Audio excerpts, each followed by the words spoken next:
But don't you think, I mean, we always talk about democracy, but the core of democracy is when a nation is the master of its own destiny. And now by suppressing the nations, how can they have a democracy? I don't think that there is a democracy.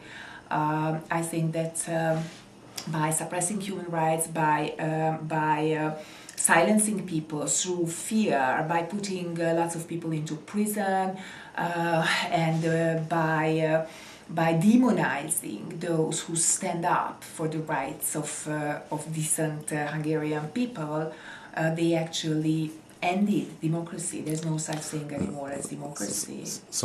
Some people claim that the European Union is beginning to use methods close to what the Soviets did. Would you agree with this? I fully agree. I mean, let me tell you an example from yesterday.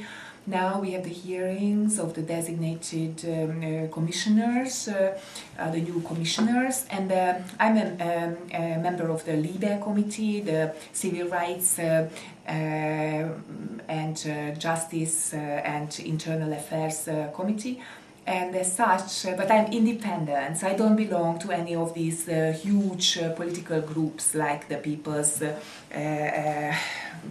Party group or the Socialists or anything like that. I'm independent. But I think if I'm right, they have changed the rules for making groups to make sure now the nationalists don't have one. Is that correct? Exactly, and that means that you don't have much rights. So, for example, as an independent person who don't belong to one of these big political fractions, you don't have a right to ask questions from these designated commissioners. Sometimes they let you do that, but they don't have to let you do that. So I had a question about political prisoners from the designated commissioner on fundamental rights, but I was not allowed to ask it.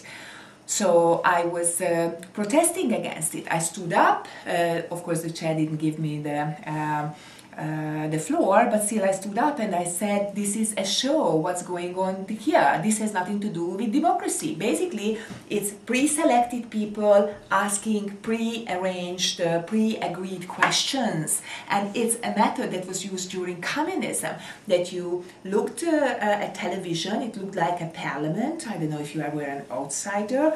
You looked at the parliamentary debates on television, and you had the impression that this is a normal democracy.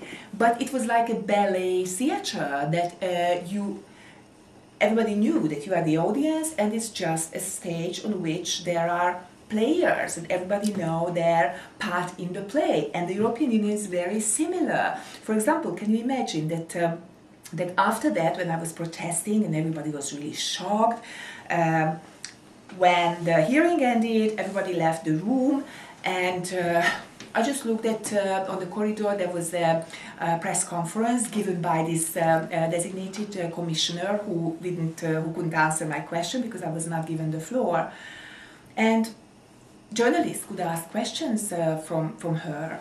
And so there's this whole thing with all the European Union symbols and so on, and everyone's just so happy because there's going to be the election of new commissioners. And so the person from the European Union asked, so anybody has any questions? And there's this journalist asking some questions about, is everybody very happy? Yeah, yes, of course, and you, madam, are very happy too, or something like that. Any more questions? No, there were not. And I was with a friend, and the friend told me, go ahead, ask a question, what you wanted to ask in the room. And I was like, yes, I do. And they said, yes, please go ahead. And I said, I'm Krisztina Morvai, I'm a member of the parliament. And immediately there was this stress, and they said, but you're a member of the parliament, you are not a journalist, I'm sorry, you cannot ask a question here. I said, but I couldn't ask a question in the parliament, so couldn't I ask a question now? And then this lady, the designated commissioner, she stepped down from the podium where she was standing, and she refused to answer a question which was not prearranged. And it was so clear to me that even the journalists, whoever are present there, they know exactly their roles So in the game. would you say the So journalists were actually working for the system? the journalists I met there certainly are, and the journalists I meet as a pro-human rights, pro-localization, nationalist lawyer and politician. The journalists I meet are part of the system. You know, they don't let you, how to say, express your views, your opinions, which challenge the status quo. If you want to say, we need a totally new paradigm in Europe and in the world, one based on justice and a kind of a human-centered and community-centered paradigm as opposed to a profit-centered paradigm, and we want to put an end to lobbies making politics in the European Union and in member states as well, more and more, then they just demonize you. They say you are a fascist, you are a Nazi, you are this, you are that. I mean, for God's sake, I'm a human rights lawyer. I wrote the very first book in Hungary about domestic violence. I wrote another one on sexual abuse of children. I was a member of the United Nations Committee on Women's Rights for 4 years, and they accused me of being, I don't know, a fascist and a Nazi. Well, isn't that the word they use for all their enemies? Yeah, they are probably. I mean, there's yeah. Probably. Okay. Morvai, I thank you very much for telling us a bit what's going on here. Thank you very much.